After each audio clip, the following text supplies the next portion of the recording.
With only 3 games under their belt, it may come as a surprise to some of you that Team Ico has been around for nearly 25 years, establishing the company back in 1997 when Ico was actually being developed as a PS1 game. There's some pretty neat footage of the game in action running on a PS1, as well as some lost CG renders and footage of some FMVs, mostly animation tests. It's really fascinating looking back at the very first game they made and to see how it came to evolve as time went on, eventually being ported to the PS2. Unfortunately, the game was not a commercial success, yet the critical acclaim it acquired more than spoke volumes of its legendary status, it solidified it.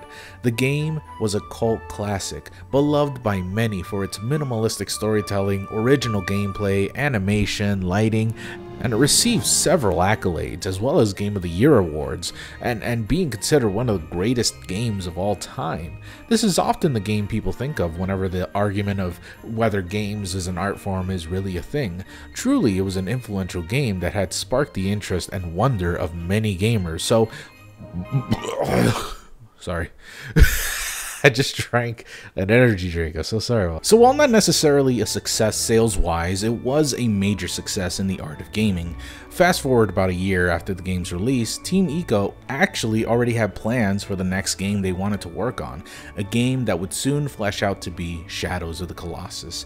Yet before they even got to that step, there was a strange time when it was being developed as a co-op Ico sequel called Nico, which is a portmanteau of the word ni, meaning two in Japanese, and of course Ico. Nico was a concept for the next game they were making, and it's not really clear whether or not the game was really going that direction that was shown in the 2003 DICE Summit, where we can see a bunch of small Ico kids climbing up on top of this massive Colossus together and taking it down.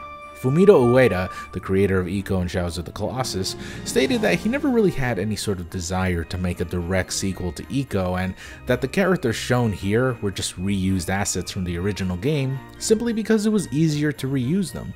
That being the case, however, much of the animations used in this game seem to reflect the final animations used in Shadow of the Colossus, so while not using the original models, it would seem that at the very least the animations were near finalized.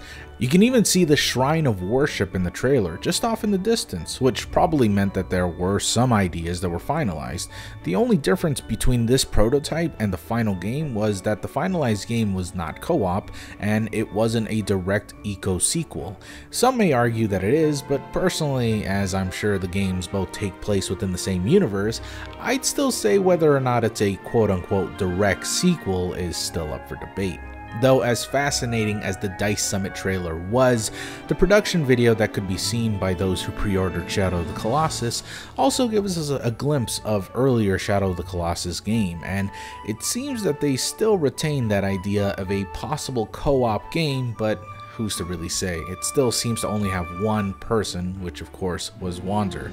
Some familiar colossi can even be seen in this trailer, albeit different in design and not really finalized by any means. The UI is also radically different and changes throughout most of the trailer, showing different phases of the game's state. Honestly, I am sort of cheating by including Nico in the Gifts You Never Got series, because this did eventually flesh out to be Shadows of the Colossus, but the way these two games play and look are completely different games entirely, as are most games when they are, well, in early development stages. Seriously, a co-op Shadows of the Colossus game. How cool would that have been? The closest thing that comes to mind is, I don't know, Monster Hunter, but even then, that's not really what I'd say a Shadow of the Colossus experience is. But Monster Hunter is something entirely on its own. What if there were a sequel to Shadow of the Colossus, and with game engines being far more powerful nowadays, it'd be pretty epic to have a much bigger, more massive colossi to fight alongside with some of your buddies. It's really just a dream, and we can't really tell just what the hell Team Ico has in store for us in the future, but one can only dream, right? Well, at least it's not some movie or something like that like Monster Hunter is getting. Ugh, imagine that, would you? A Shadow of the Colossus movie? Made by some like idiot American director and writers that never played the game? Seriously, how shitty would that have been?